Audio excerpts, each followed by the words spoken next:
주님께서 여러분과 함께 마테오가 전한 거룩한 복음입니다. 14장 22절에서 33절까지의 말씀입니다. 예수님께서는 곧 제자들을 재촉하시어 배를 타고 건너편으로 먼저 가게 하시고 그동안에 당신께서는 군중을 돌려보내셨다. 군중을 돌려보내신 뒤 예수님께서는 따로 기도하시려고 산에 오르셨다. 그리고 저녁 때가 되었는데도 혼자 거기에 계셨다. 배는 이미 무태서 여러 스타디온 떨어져 있었는데 마침 맞바람이 불어 파도에 시달리고 있었다. 예수님께서는 새벽에 호수 위를 걸으시어 그들 쪽으로 가셨다. 제자들은 예수님께서 호수 위를 걸으시는 것을 보고 겁에 질려 유령이다 하며 두려워 소리를 질러댔다. 예수님께서는 곧 그들에게 말씀하셨다. 용기를 내어라. 나다. 두려워하지 마라. 그러자 베드로가 말하였다. 주님이시거든 저더러 물 위를 걸어오라고 명령하십시오. 예수님께서 오너라 하시자 베드로가 배에서 내려 물 위를 걸어 예수님께 갔다. 그러나 거센 바람을 보고서는 그만 두려워졌다. 그래서 물에 빠져들기 시작하자 주님, 저를 구해 주십시오 하고 소리를 질렀다.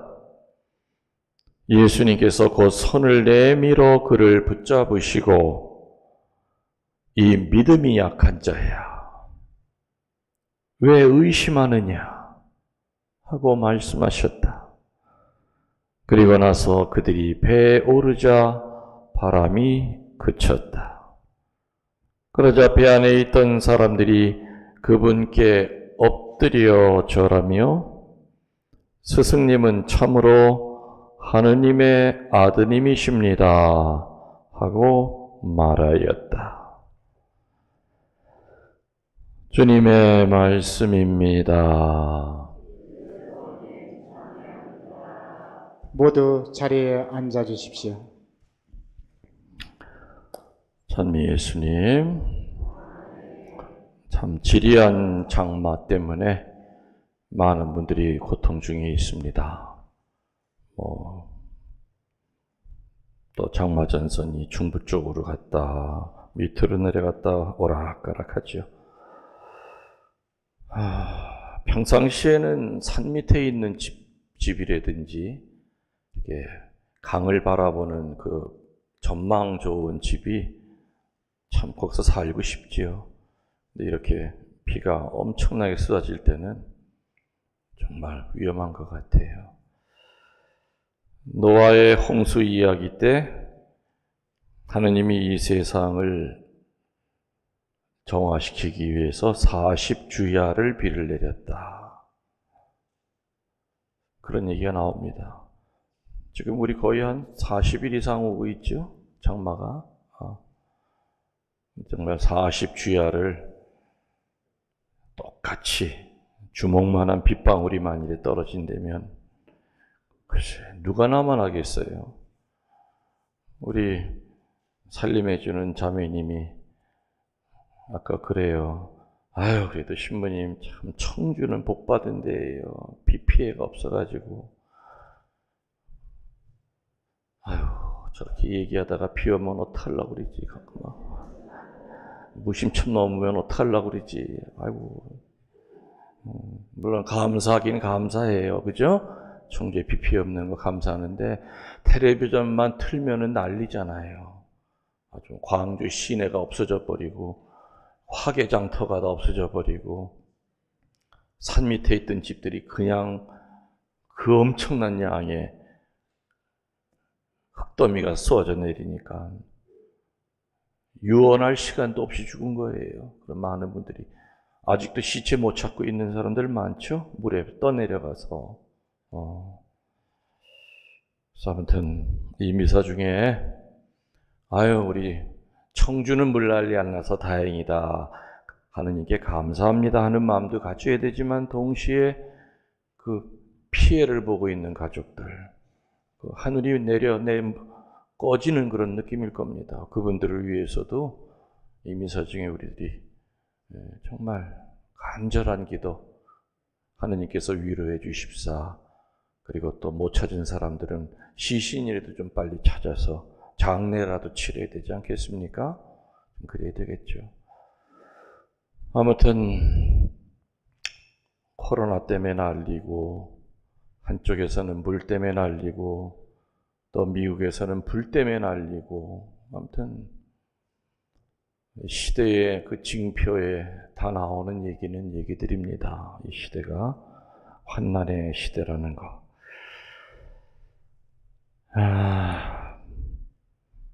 교우들을 수없이 면담합니다.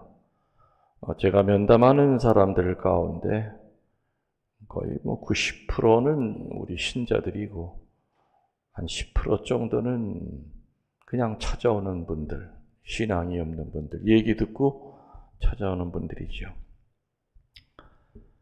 참 수도 없이 많은 분들을 만나는데, 그분들이 만나서 얘기하는 내용은 아주 기쁜 얘기일까요? 아니면 가슴 아픈 얘기들이 대부분일까요? 그렇죠. 여러분들도 실제 들어보지 않아도 98% 정도는 다 고통스러운 얘기예요. 힘들다는 얘기.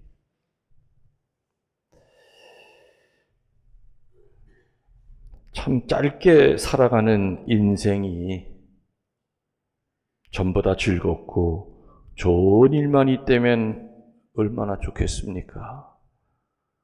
그런데 평탄할 때가 있으면 시련 중에 몸부림칠 때도 사실은 더 많죠. 성공할 때도 있지만 실패할 때가 있듯이 말입니다. 건강, 환경, 물질, 사람이 주는 고통 때문에 괴로워할 때가 우리는 너나 나나 할 것 없이 참 많습니다. 그런데 말입니다. 우리가, 저를 비롯해서 아무튼 우리라고 그랬습니다. 여러분들이 아니라. 아무튼 우리가 하느님을 뜨겁게 만나는 때는 말이죠. 놀랍게도 성공할 때가 아니라 실패할 때입니다. 하느님을 만나는 때는 놀랍게도 건강할 때가 아니라 병들었을 때 하느님을 만나요. 하느님을 뜨겁게 만나고 체험할 때는 순풍에 뱃놀이 할 때가 아니라 오늘 복음에 나왔듯이 역풍과 싸울 때 하느님을 만나요. 아마 그래서 베드로 사도는 베드로전서 4장 12절에 자기가 경험했거든.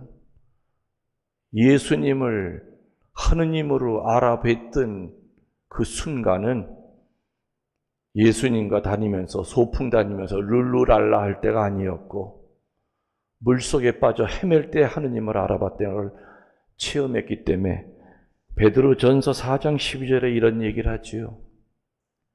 시련의 불길이 여러분 가운데 일어나더라도 그것은 여러분을 시험하려는 것이니 무슨 큰일이나 생긴 것처럼 놀라지 마십시오. 아멘.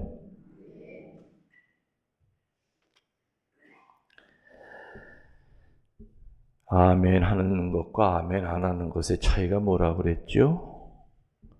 아멘 하면 사제의 입을 통해서 뿌려진 씨앗이 뿌리를 내려요. 근데 아멘 하지 않으면 그냥 귀에 들어왔다가 미사 끝나면 다 나가요. 뿌리를 못 내려. 그래서 아멘이라고 하는 것은 앞으로 그렇게 될 거를 믿겠습니다라는 미래 완료형이 아니라 아멘하는 그 순간에 바로 그 일이 이루어지는 거예요. 오늘 이 미사 중에 치유가 일어날 겁니다 했을 때 여러분들이 입에서 아멘하면 앞으로 내일 모레 치유가 일어난다는 걸 믿겠습니다라는 뜻이 아니라 신부님이 그 얘기 하시는 순간에 제가 치유가 됐습니다. 바로 그게 아멘의 뜻이죠. 아멘이에요. 베드로 사도가 한 이야기, 시련의 불길이 여러분 가운데, 여러분 가정 안에 어느 공동체에 일어나더라도 그것은 그 공동체를 시험하고 가정을 시험하고 반을 시험하고 각자 자신을 시험하려는 하느님의 계획이기 때문에 호들갑 떨면서 난리치지 마라 이겁니다. 왜? 베드로 사도는 그것 때문에 수도 없이 넘어져 봤어요. 얼마나 호들갑 떨고 얼마나 난리쳤습니까? 오늘도 혼자 난리치지 않아요? 무리를 걷다 갑자기 그냥 바람이 세지니까 홀라당 빠져가지고 살려주십시오 해가지고 이 믿음이 약한 자야. 예수님한테 오늘 또 꾸지랑 또 들었어요. 베드로 사도는 체험을 통해서 그런 시험, 그러한 여러 가지 어려움들은 나를 시험해 보려는 하느님의 계획이라는 걸 알기 때문에 너무 놀라지 말라 그랬습니다. 구약의 예언자들, 신약의 사도들, 또 하느님을 체험했던 모든 사람은 한 가지 공통점이 있습니다. 꽃밭 속에서 하느님을 만난 사람들이 아니죠. 가시덤불 속에서 만났고 정말 환난 중에서 하느님을 만났고 고통의 밑바닥까지 떨어졌을 때 하느님을 만난 사람들이었습니다.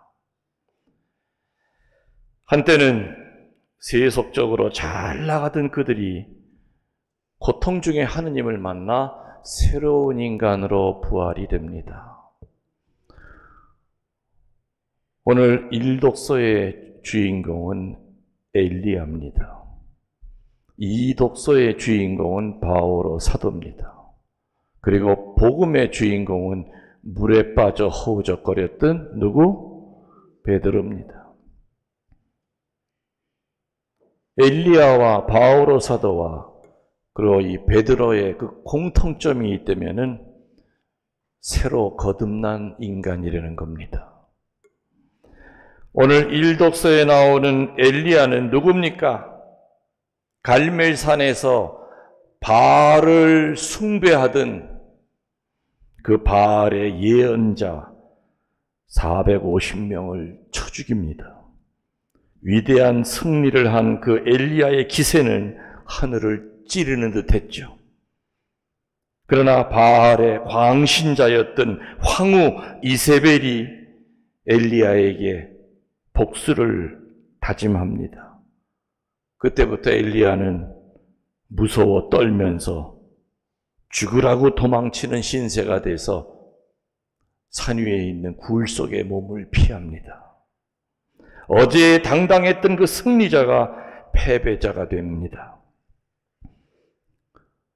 바알의 예언자들 450명을 쳐 죽이고 하느님의 가장 큰 예언자로 하느님을 증거하였던 그가 하느님을 원망합니다.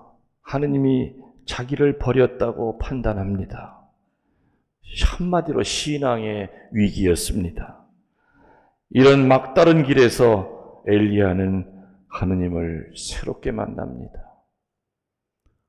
오늘 일독서에 굴 속에 숨어서 벌벌벌 떨고 있을 때 어떤 얘기가 나옵니까? 자, 굴에서 나와서 주님 앞에 서라.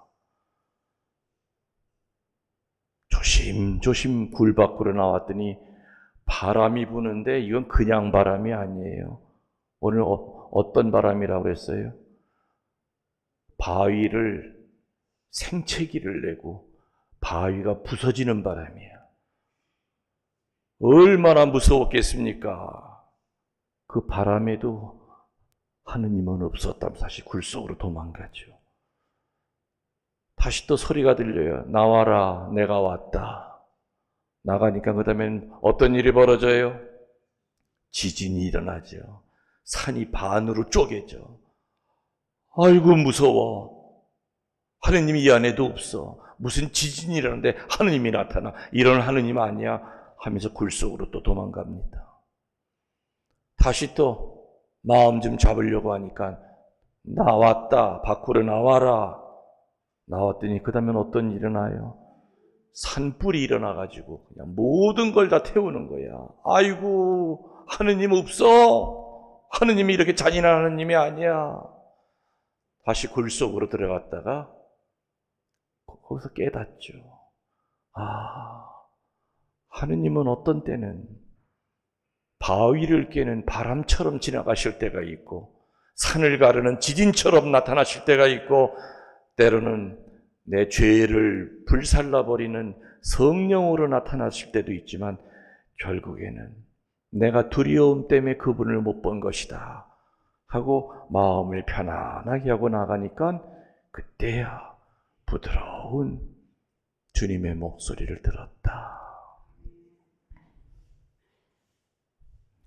하느님은 엘리야를 버린 것이 아니라 어제의 승리로 자칫 오만해질 수 있는 엘리야를 하느님이 아니시면 스스로 벌레만도 못한 존재라는 것을 깨닫게 하시려는 엘리야에 대한 하느님의 역사였던 겁니다. 그래서 구약의 위대한 예언자는 바알의 예언자 450명을 쳐 죽였다고 해서 위대한 예언자가 된 게 아니죠. 교만으로 가득 차 있던 그 엘리야를 야훼 하느님께서 당신의 예언자, 참된 예언자로 만드는 방법, 그 순서가 오늘 일독서에 나와 있던 겁니다. 오늘 이 독서의 주인공은 바오로 사도라고 그랬습니다. 신약의 위대한 사도 바오로는 알다시피 잘 나가던 유대교 랍비였고 원로원으로부터 그리스도교 신자들을 잡아 색출하라고 하는 명령을 받고 천주교 신자들을 잡아 죽이러 다니는데 혈안이 되어 있었던 사람이었습니다. 그의 스승은 가므리엘, 유대교의 제일 유명한 스승이었고 그 스승의 수제자 중에 수제자가 바로 바오로였던 겁니다. 장래가 보장되었던 그가 다마스커스에서 예수님을 체험한 후에 이방인의 사도로 바뀝니다. 사울이라고 하는 하느님을 박해하던 이름을 버리고 바오로라고 하는 이름으로 바꿉니다. 바오로 사도는 유대교에서 비록 그리스도교로 개종을 했지만 어느 누구보다도 바오로 사도는 교만해질 수 있는 많은 조건이 있었습니다. 그래서 바오로 사도에게는 가시가 여러 개가 꽂혀 있었다고 그러죠. 너무너무 그 고통을 당하기 싫어서 바오로 사도는 고린토후서 12장 8절에 나오는 대로 그 고통이 나에게 떠나게 해 주시기를 주님께 한 번도 아니고 두 번도 아니고 세 번이나 간청했다. 이 바오로 사도가 그토록 당했던 그 몸뚱아리의 그 고통이 뭘까? 성서학자들은 조심스럽게 얘기합니다. 아마도 바오로 사도는 간질병 환자였을 것이다 라고 조심스럽게 진단을 합니다. 지금은 약이 있기 때문에 주기적으로 약을 먹으면 간질을 막을 수 있죠. 예전에 우리 어렸을 때만 해도 학교에 정말 많았어요. 수업 듣다가 그냥 갑자기 뒤로 넘어지고 때로는 선생님도 간질병 환자가 있어가지고 칠판 가지고 이렇게 분필 가지고 두둥기다가 그냥 막 떨다가 뒤로 넘어. 애들은 무서워서 울고 난리치고. 더군다나 2000년 전 그 바오로 사도가 있었던 그 시절에는 무슨 약이 어디 있습니까? 특히 간질을 몸이 피곤하고 그러면은 발작이 더 쉽게 일어나요. 바오로 사도는 대설교가였습니다. 이방인의 사도로서 복음을 선포하다가 갑자기 발작이 일어나. 그 의지 가지고 못 막아요. 이를 악물어도 안 되죠. 혀를 깨물기 때문에 간질 일어나면 입에다가 자꾸 나무떼기 같은 거 끼워주잖아요. 혀 깨물까 봐.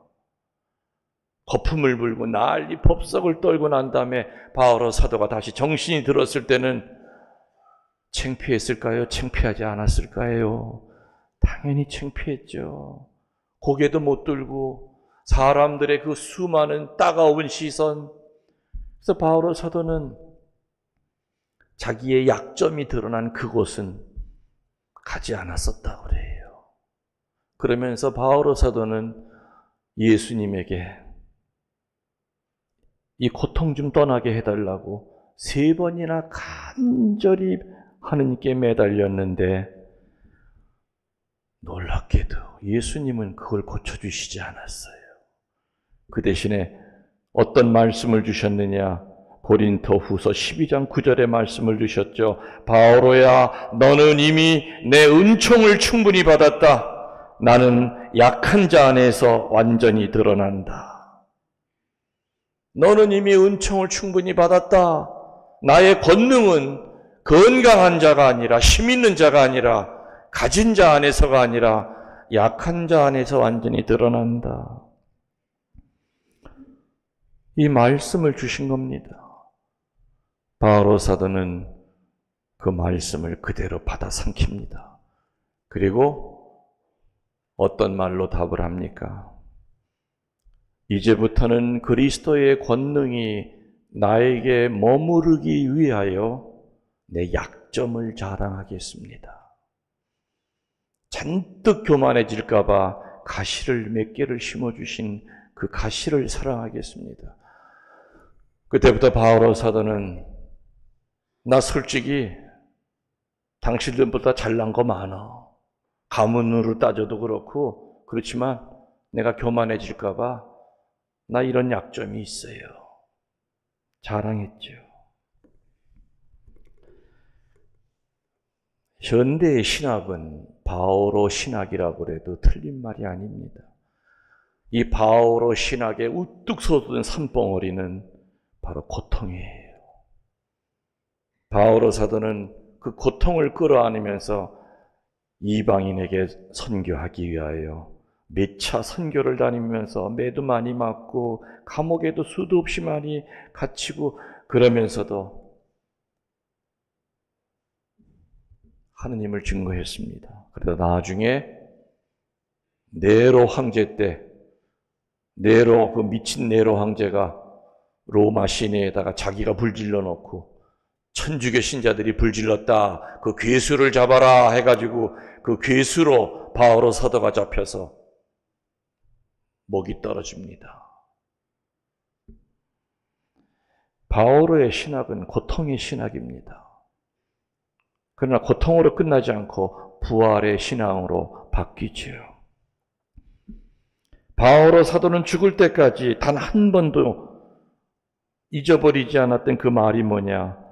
바오로야, 너는 이미 내 은총을 충분히 받았다.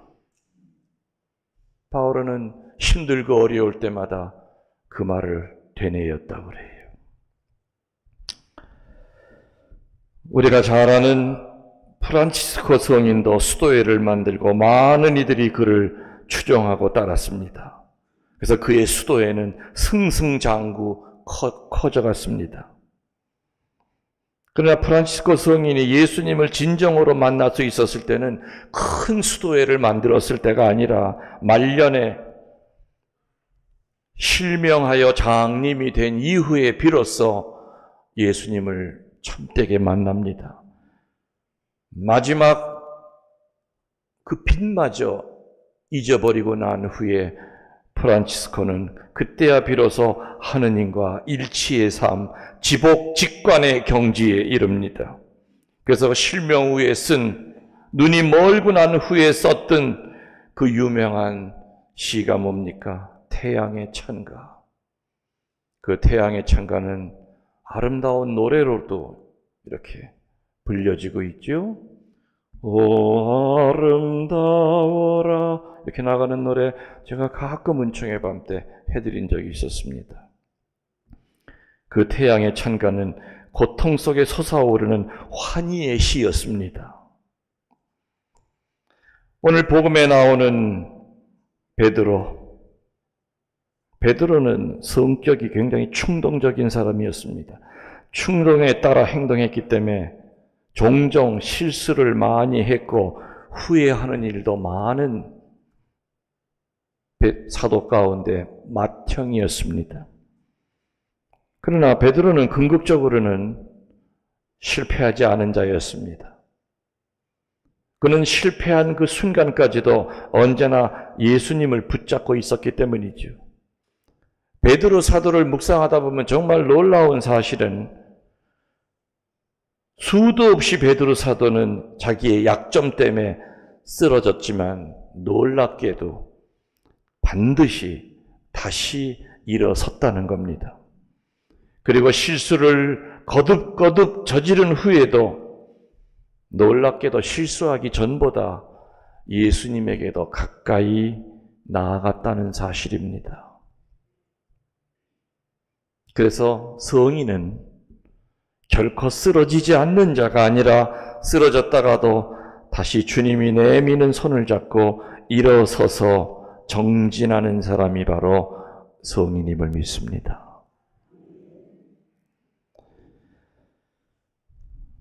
오늘 복음은 마지막으로 위대하고 영원한 진리를 말해줍니다. 예수님께서 배에 오르시자 바람이 잔잔해졌다.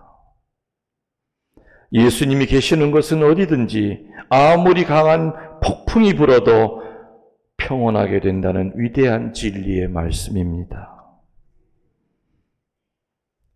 여러분의 마음에 근심의 파도가 몰아치고 고통의 파도에 죽을 지경이 된 상황이라 하더라도